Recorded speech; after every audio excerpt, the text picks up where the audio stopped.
Hello दोस्तों, मैं नागेंद्र शर्मा आपका अपने यूट्यूब चैनल पे हार्दिक स्वागत करता हूं। और दोस्तों, आज मैं एक बहुत ही इम्पोर्टेंट टॉपिक को लेके आपके सामने उपस्थित हुआ हूं। जो मेरा आज का टॉपिक है वो है एनसीएफ 2005, राष्ट्रीय पाठ्यचर्या की रूपरेखा 2005। ये एक बहुत ही इम्पोर्टेंट टॉपिक है। आप कोई भी टीचिंग एग्ज़ाम दीजिए, किसी भी स्टेट का आप टेट दीजिए, कमीशन देते हैं, कोई भी आप टीचिंग एग्ज़ाम देते हैं तो उसमें यहाँ से क्वेश्चन बहुत ज़्यादा पुटअप होते हैं। आप कहीं कहीं पे भी देख लीजिए, आप कहीं पे भी सर्च कीजिए, ये एक बहुत ही इम्पोर्टेंट टॉपिक है। तो चलिए दोस्तों, प्लीज़ इस वीडियो को अच्छे से देखिए और मैं इसको बहुत ही सिंपल भाषा में समझाने की कोशिश करूँगा। तो चलते हैं आज के टॉपिक की ओर। तो दोस्तों, आज का जो हमारा टॉपिक है वो है एनसीएफ 2005। जो एनसीएफ 2005 है, इसको हिंदी में कहते हैं राष्ट्रीय पाठ्यचर्या की रूपरेखा 2005। क्या कहते हैं? राष्ट्रीय पाठ्यचर्या की रूपरेखा 2005। अगर आपको इंग्लिश में कभी इसकी फुल फॉर्म पूछी जाती है तो इसकी फुल फॉर्म है नेशनल करिकुलम फ्रेमवर्क 2005। ठीक है, नेशनल करिकुलम फ्रेमवर्क, ये इसकी फुल फॉर्म है। तो चलिए दोस्तों, इसको ध्यानपूर्वक सुने। बहुत ही इम्पोर्टेंट टॉपिक है, बहुत ज़्यादा इससे सवाल पूछे जाते हैं एग्ज़ाम्स में। तो शुरुआत करते हैं। उम्मीद करता हूँ कि आपको ये बहुत अच्छे से समझ आएगा, क्योंकि मैं इसको बहुत आसान भाषा में समझाने की कोशिश करूँगा। तो शुरू करते हैं। राष्ट्रीय पाठ्यचर्या की रूपरेखा 2005 एक दस्तावेज है। क्या है? एक एनसीएफ 2005 एक दस्तावेज है जिसमें ऐसे विषयों की चर्चा की गई है कि बालकों को क्या और किस प्रकार से पढ़ाया जाना चाहिए। ये किस प्रकार का दस्तावेज है? जिसमें कि ये कहा गया है कि बालकों को किस प्रकार और क्या पढ़ाया जाना चाहिए। मेन इसका जो फोकस होता है यही है कि बच्चों को क्या और कैसे पढ़ाया जाए। तो आगे चलते हैं। राष्ट्रीय पाठ्यचर्या की रूपरेखा 2005 की उत्पत्ति रविंद्रनाथ टैगोर के सभ्यता और प्रगति नामक निबंध से हुई है। ये एक बहुत ही इम्पोर्टेंट पॉइंट है। आपको ध्यान रखना है कि जो एनसीएफ 2005 की उत्पत्ति है कहाँ से हुई है? रविंद्रनाथ टैगोर के सभ्यता और प्रगति नामक निबंध से हुई है। यहाँ से दो प्रकार से क्वेश्चन पुटअप हो सकता है। पहला कि किसके निबंध से हुई है, तो रविंद्रनाथ टैगोर के, जिन्होंने हमारा राष्ट्रगान लिखा था। और जो निबंध का नाम भी आपसे पूछा जा सकता है तो वो उसका नाम था सभ्यता और प्रगति। ठीक है, तो इसको याद रखना है आपने दोनों को। फिर आगे चलते हैं। राष्ट्रीय पाठ्यचर्या की रूपरेखा 2005 के अनुसार स्कूली शिक्षा पाठ्य पुस्तक केंद्रित ना होकर बाल केंद्रित हो। इसका जो ये मेन मोटिव है, ये क्या कहना चाह रहा है कि जो आपका जो एजुकेशन सिस्टम है सिर्फ आपका किताबों पे बेस्ड नहीं होना चाहिए। जो आपका इसका जो पाठ्यक्रम है इसमें आपको चाइल्ड सेंटर्ड होना चाहिए। कि जो आज का एजुकेशन सिस्टम है, जो नया आपका एजुकेशन सिस्टम है, तो वो सबसे ज़्यादा फोकस किस पे करता है? चाइल्ड सेंटर्ड पे। ठीक है, बाल केंद्रित शिक्षा पे। इसका एनसीएफ का यही कहना है कि आप सिर्फ और सिर्फ पाठ्य पुस्तक को केंद्रित ना होकर के चले, और इसका जो मेन जो आपका सेंटर्ड होना चाहिए वो होना चाहिए बाल केंद्रित शिक्षा। यहाँ से बहुत क्वेश्चन आते हैं कि आपका एजुकेशन सिस्टम किस पे बेस्ड होना चाहिए? बाल केंद्रित पे होना चाहिए, चाइल्ड सेंटर्ड पे। ठीक है, आगे चलते हैं। राष्ट्रीय पाठ्यचर्या की रूपरेखा 2005 का अनुवाद संविधान की 8वीं अनुसूची में दी गई भाषाओं में भी किया गया है। तो ये भी एक इम्पोर्टेंट पॉइंट है। देखिए, यहाँ से क्या पूछा जा सकता है कि जो इसका जो अनुवाद है संविधान की कौन सी अनुसूची में बताया गया है? तो 8वीं अनुसूची में, जिसमें कि भाषाओं के बारे में भी बताया गया है, वहाँ एनसीएफ 2005 का जिक्र किया गया है। ठीक है, आगे चलते हैं। एनसीएफ 2005 को प्रोफेसर यशपाल की अध्यक्षता में तैयार किया गया है। ये भी इम्पोर्टेंट पॉइंट है। देखिए, जब एनसीएफ 2005 को तैयार किया जा रहा था उस टाइम अध्यक्ष कौन थे? प्रोफेसर यशपाल। ठीक है, ये नाम आपको याद रखना है कि आगे एक और नाम आएगा। अभी फिलहाल आपको ये नाम रखना है कि जब इसको तैयार किया जा रहा था तो उस टाइम प्रोफेसर कौन थे? इसके अध्यक्ष कौन थे? प्रोफेसर यशपाल। ठीक है, तो इसमें जो हमारा इम्पोर्टेंट है वो आपको ये जो 4-5 जो इम्पोर्टेंट पॉइंट है इनको याद रखना है कि ये एक दस्तावेज था। ठीक है, और ये इस पे फोकस करता था कि बच्चे को क्या और किस प्रकार से पढ़ाया जाना चाहिए। और तीसरी बात इसमें याद रखने वाली है कि रविंद्रनाथ टैगोर के जो सभ्यता और प्रगति नामक निबंध से इसको जो इसकी उत्पत्ति हुई थी। और इसमें ये है कि आपका जो एजुकेशन सिस्टम है वो चाइल्ड सेंटर्ड होना चाहिए, ठीक है, ये भी ध्यान रखना है। और नेक्स्ट जो आपका मेन पॉइंट है कि इसका जो जिक्र है वो 8वीं अनुसूची में किया गया था संविधान की। और लास्ट में इसमें जो पॉइंट है वो है कि प्रोफेसर यशपाल की अध्यक्षता में इसको तैयार किया गया था, ठीक है। यहाँ तक आपको शायद क्लियर हो गया, उम्मीद करता हूँ कि आप इसको बहुत अच्छे से समझ गए होंगे। चलिए दोस्तों आगे चलते हैं। इसके कुछ मार्गदर्शी सिद्धांत दिए गए थे कि ये किन सिद्धांतों को फॉलो करता है, किस प्रकार के सिद्धांतों को फॉलो करता है। जो इसके जो 6 मुख्य सिद्धांत बताए गए हैं 5, तो इनको मैं आपको समझाना चाहूँगा। बहुत अच्छे से आपको इनको सुनना है, क्योंकि यहाँ से क्वेश्चन पूछे जाते हैं अक्सर कि कई बार क्वेश्चन ऐसे उठ जाता है कि कौन सा सिद्धांत है और कौन सा नहीं है। तो इसलिए आपको सभी सिद्धांतों के बारे में अच्छे से पता होना चाहिए कि ये वाला सिद्धांत है और ये वाला नहीं है। चलो फर्स्ट सिद्धांत की ओर चलते हैं। ज्ञान को स्कूल के बाहरी जीवन से जोड़ा जाए। क्या है? Knowledge should be link to the outdoor life of the school. क्या कहता है कि ज्ञान को सिर्फ और सिर्फ स्कूल तक सीमित नहीं करना चाहिए, बाहर के जीवन से बच्चों को जोड़ना चाहिए, ताकि वो बाहर के लोगों से इंटरेक्ट कर सके, समाज में किस तरह से रहना है, किस हिसाब से अपने जो हमारे सोसाइटी है उसमें कैसे इंसान ढलेगा, कैसे उसको क्या चीज़ें उसको सीखनी चाहिए, कैसे किसकी रिस्पेक्ट करनी चाहिए। तो सिर्फ और सिर्फ आपको ये नहीं सिखाना है कि आप स्कूल में बस उसको ज्ञान दे रहे हैं, इसको बाहर के जीवन से जुड़े। इसलिए एनसीएफ कहता है कि knowledge should be link to the outdoor life of the school, ठीक है। तो आपको इसको ध्यान रखना है कि ज्ञान को स्कूल के बाहरी जीवन से जोड़ा जाए। जो दूसरा है वो है पढ़ाई को रटंत्र प्रणाली से मुक्त किया जाए। ये भी बहुत ही इंपॉर्टेंट पॉइंट है। इसी पे बेस्ड जो एनसीएफ है वो बनाया गया था कि study should be free from the rote system. जो रोट सिस्टम है इसको ख़त्म करने के लिए इसको बनाया गया था कि जो हमारे रटंत्र प्रणाली है, जो रट्टा सिस्टम है, इसको ख़त्म किया जाए। पढ़ाई को ऐसे पेश किया जाए बच्चों के सामने कि ताकि वो उसको स्थायी ज्ञान के रूप में उसको प्राप्त कर सके, ना कि उसको खाली रटंत्र प्रणाली से। रट्टा मारते हैं बच्चे तो थोड़े दिन में भूल जाते हैं, इसलिए उसको रटंत्र प्रणाली से मुक्त किया जाए, ठीक है।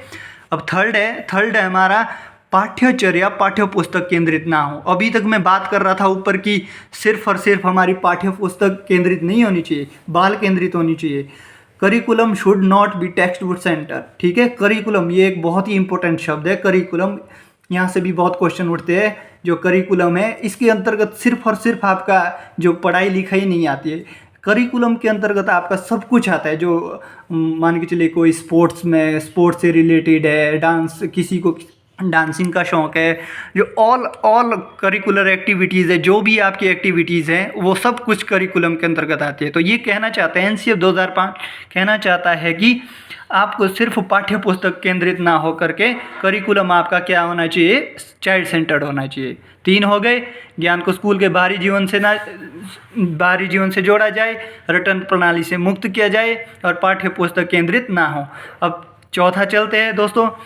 विद्यालयों में दी जाने वाली शिक्षा को विभिन्न प्रकार की गतिविधियों से जोड़ा जाए। क्या कहता है कि विद्यालयों में जो भी एक्टिविटीज़ होती है उनको बाहर की गतिविधियों से जोड़ा जाए, दूसरी चीज़ों के साथ उनको कनेक्ट किया जाए, ताकि उसको समझने में और ज़्यादा, ताकि वो किसी भी चीज़ को अगर कोई बच्चा समझ रहा है, जब आप उसके पास बहुत सारे सोर्सेज पैदा करोगे उसके सामने, तो वो उसको बहुत अच्छी चीज़ समझ जाएगा, ठीक है। क्या कहता है ये? The education provided in the school should be linked to the various type of activities. जो ये वेरियस टाइप ऑफ एक्टिविटीज़ है बहुत ही इंपॉर्टेंट पॉइंट है। यहाँ से भी अगर आप स्पेशली सीटेट वगैरह का एग्ज़ाम देते हो, वहाँ पे ये जो कीवर्ड्स का काम करते हैं, पॉजिटिव टैग वर्ड्स का काम करते हैं, ये जो वेरियस टाइप ऑफ एक्टिविटीज़, विभिन्न प्रकार की गतिविधियाँ है, बहुत ही इंपॉर्टेंट टर्म है ये, ठीक है। इसको याद रखना है। चौथा क्या कहता है? विद्यालय में दी जाने वाली शिक्षा को विभिन्न प्रकार की गतिविधियों से जोड़ा जाए, ठीक है।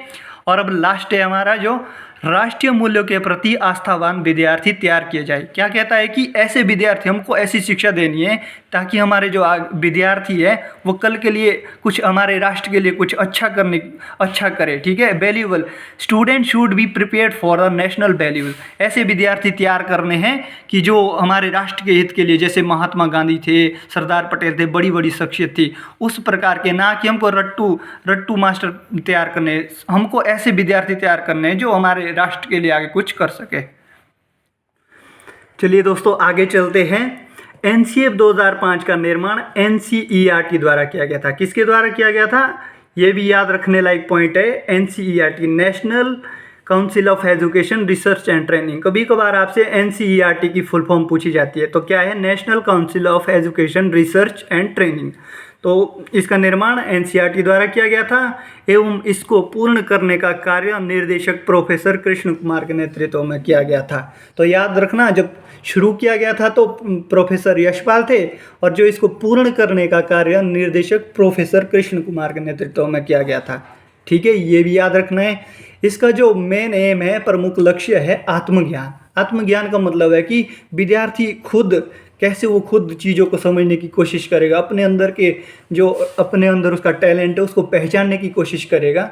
तो इसका जो मेन मोटिव है कि बच्चों के अंदर जो एबिलिटी है, जो उसके अंदर क्षमता छुपी हुई है, उसको बाहर उजागर करना है। आत्मज्ञान का मतलब यही होता है, तो इसको याद रखना है। यहाँ पे हमने क्या पॉइंट देखे, एक तो एनसीईआरटी द्वारा बनाया गया था, इसकी फुल फॉर्म बताई थी मैंने आपको, प्रोफेसर कृष्ण कुमार के नेतृत्व में इसको पूरा किया गया था। और आत्मज्ञान इसका प्रमुख केंद्र वो था, लक्ष्य था कि कैसे बच्चों के अंदर की एबिलिटी को उजागर किया जाए। ठीक है, आगे चलते हैं। एनसीएफ 2005 के अनुसार हर विद्यार्थी की अपनी क्षमता और कौशल होते हैं, तो हर विद्यार्थी को उसे व्यक्त करने का मौका प्रदान किया जाना चाहिए। ये भी बहुत इंपॉर्टेंट पॉइंट है। अब देखो, हर एक व्यक्ति की कोई क्षमता, अपनी क्षमता होती है, उसकी अपनी स्किल्स होती है। क्योंकि ऐसा ज़रूरी नहीं है कि हर बंदा हर एक चीज़ में अच्छा होता है। कोई किसी चीज़ में, कोई एजुकेशन में अच्छा है, कोई स्पोर्ट्स में अच्छा है, कोई डांस में अच्छा है, किसी की बोलने की क्षमता अच्छी है, कोई कुछ भी कर सकता है, फिजिकल वर्क अच्छा कर सकता है। तो आपको देखना है कि एनसीएफ 2005 भी यही कहता है कि जो हर एक इंसान की अपनी अपनी एक क्षमता होती है और जो उसकी क्षमता है उसको व्यक्त करने का मौका दिया जाना चाहिए, तभी वो आगे बढ़ सकता है। ठीक है, यहाँ तक आपको अच्छे से समझ आ गया होगा, उम्मीद करता हूँ। अब आगे चलते हैं। इसके कुछ प्रमुख सुझाव है, एनसीएफ 2005 के कुछ प्रमुख सुझाव है जो क्या बताता है ये कि सुझाव क्या है, किस प्रकार के सुझाव है। तो पहला है किसी भी प्रकार की सूचना को ज्ञान मानने से बचा जाए। ये भी एक समझने लायक पॉइंट है कि अक्सर ऐसा होता है कि आपके पास कोई सूचना आ जाती है, बस आपने सुनी, आपको ये पता नहीं होता है कि ये सच है या झूठ है, आप उसको ज्ञान मान के अपने दिमाग में उसको स्टोर कर लेते हैं। जबकि ऐसा नहीं है। कोई भी चीज़ आप देखते हैं, सुनते हैं, पहले उस फैक्ट को आपको गहराई तक जानना है और उसकी हर नॉलेज को पूरा ग्रहण करना है, तभी आप उस चीज़ को अपने माइंड में स्टोर करें, आपकी लॉन्ग टर्म मेमोरी में आप उसको सेव करें। ताकि ऐसे नहीं कि बस खाली हवा में आई कोई सूचना और आपने वो मान लिया कि नहीं ये तो परफेक्ट है। ये ऐसा नहीं करना। इसलिए एनसीएफ कहता है कि किसी भी प्रकार की सूचना को ज्ञान मानने से बचा जाए। ठीक है, अब नेक्स्ट है कि विद्यार्थियों को दी जाने वाली शिक्षा में शिक्षण सूत्र। ये शिक्षण सूत्र दोस्तों ध्यान से सुनिए, बहुत इंपॉर्टेंट है। ज्ञात से अज्ञात, मूर्त से अमूर्त की ओर आदि शिक्षण सूत्रों का अधिक से अधिक प्रयोग किया जाए। आप जो विधियाँ पढ़ते हैं, आगमन विधि, निगमन, संश्लेषण, विश्लेषण विधियाँ पढ़ते हैं साइकोलॉजी में, तो ठीक है, वहाँ पे भी इन सब चीज़ों का ये शिक्षण सूत्र बहुत इंपॉर्टेंट है। ज्ञात से अज्ञात की ओर, जब भी आपके सामने कोई बच्चा आता है तो आप उसके सामने पहले क्या चीज़ प्रेजेंट करेंगे, जिसके बारे में वो जानता है पहले उसके बारे में बताने की कोशिश करें, तभी वो उन चीज़ों के बारे में जान पाएगा जो उसको नहीं आता है। ठीक है, ऐसा नहीं कि पहले आप अज्ञात चीज़ों के बारे में बताएंगे। जैसे ये मूर्त से अमूर्त है, ये बहुत इंपॉर्टेंट। मूर्त का मतलब होता है कि कॉन्क्रीट फॉर्म में जो आपके सामने है, जो जिस चीज़ को आप देख रहे हैं उसको मूर्त चीज़ बोलते हैं। अमूर्त उसको बोलते हैं जो एब्स्ट्रैक्ट फॉर्म में, मतलब जिसको आपने देखा नहीं है फिर भी आप उसके बारे में मान के चलिए। आपको इस शिक्षण सूत्र को फॉलो करना है। कैसे कि मूर्त से अमूर्त की ओर जाना है। पहले आप उन चीज़ों को बच्चों को बताएंगे कि जो उसने देखा है, जिसके बारे में वो बता सकता है। अमूर्त चीज़ों के बारे में वो फिर सोचने लगे। मान के चलिए अमूर्त के बारे में आप कैसे बताएंगे, जैसे बच्चे से ताजमहल के बारे में पूछ रहे हैं। ठीक है, तो ताजमहल हो सकता है बच्चे ने नहीं देखा होगा, पर कुछ चीज़ें आपने ऐसे दिखाई है, फोटोज़ दिखाई है, जिससे उसका थोड़ा नॉलेज बिल्डअप हुआ है। ठीक है, तो वो वहाँ पे अपनी जो कोरी कल्पनाएं है, जिसको बोलते हैं कि आप इमेजिनेशन करेगा वो कि शायद ताजमहल ऐसा हो, उसका कलर वैसा हो, डिज़ाइन ऐसा हो। इसको बोलते हैं अमूर्त चीज़ें। जो चीज़ सामने ना हो करके आप उसके बारे में सोच रहे हैं, इसको बोलते हैं अमूर्त। ठीक है, तो ऐसे इस प्रकार के सूत्र का आपको प्रयोग करना है, एनसीएफ ये कहता है। ठीक है, अगला है सजा व पुरस्कार की भावना को सीमित रूप से प्रयोग किया जाए। क्या बोलता है, सजा एवं पुरस्कार की भावना को सीमित रूप से प्रयोग किया जाए। इनका कहना है कि देखिए, सज़ा तो आज की डेट में वैसे भी नहीं दे सकते, आप बच्चे को दंडित नहीं कर सकते, पनिशमेंट नहीं दे सकते हैं, पर जो एनसीएफ 2005 का कहना है कि वो पुरस्कार के लिए भी कहता है। पुरस्कार भी ऐसी चीज़ है कि आपको बहुत ज़्यादा नहीं देना चाहिए, हालांकि देना चाहिए, बच्चे उससे मोटिवेट होते हैं, उनके अंदर की जो इनक्रेज हो जाती है, उनकी जो कैपेसिटी है वो इनक्रेज हो जाती है, पर बहुत ज़्यादा नहीं देना चाहिए। ये एक नेगेटिव टैग वर्ड है, आप ध्यान रखिए जब आप कोई भी जो पेडागोजिकल जो आपका टर्म है, ये कोई पेडागोजी के आपको क्वेश्चन पूछे जाते हैं ना, तो वहाँ पे इसका बहुत ज़्यादा उपयोग नहीं होता है। हाँ हाँ कीजिए, इसीलिए इन्होंने दिया है कि सीमित रूप से प्रयोग किया जाए, ठीक है, सजा और पुरस्कार का।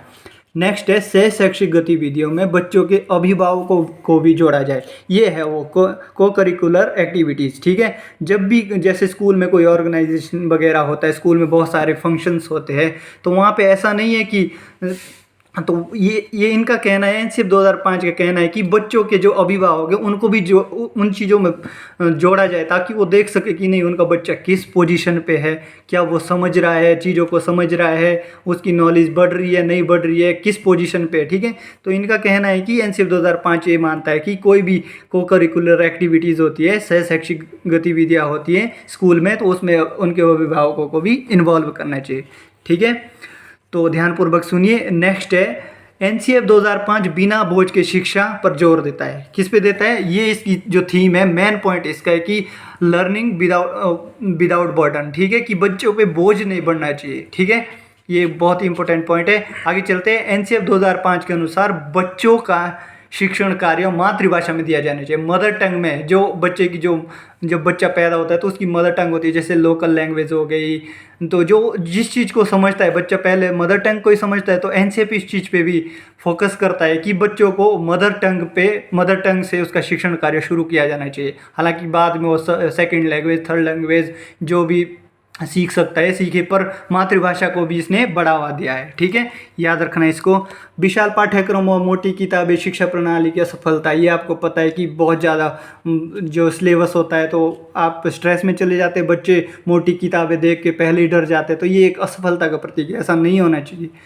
मूल्यों को उपदेश देकर नहीं वातावरण देकर स्थापित किया जाए। ये है इंपॉर्टेंट पॉइंट कि मूल्यों को उपदेश देकर नहीं वातावरण, कि उनके सामने ऐसा क्लाइमेट, ऐसा एनवायरनमेंट आपको पैदा करना है। ऐसा नहीं कि आप खाली उपदेश दे रहे हैं और सोच रहे हैं कि नहीं बच्चा इससे जो अच्छी चीज़ें एक्सेप्ट कर लेगा। नहीं, पहले अपने आप में, अपने अंदर ऐसी चीज़ों को डालिए ताकि बच्चा आपको देखकर सीखे। आप उनके लिए ऐसे इंस्पिरेशनल कुछ भी चीज़ें, इंस्पिरेशनल चीज़ें दें जिससे कि वो मोटिवेट हो सके, अच्छा वातावरण उनके लिए पैदा किया जाए। खाली उपदेश देकर नहीं हो सकता ऐसा।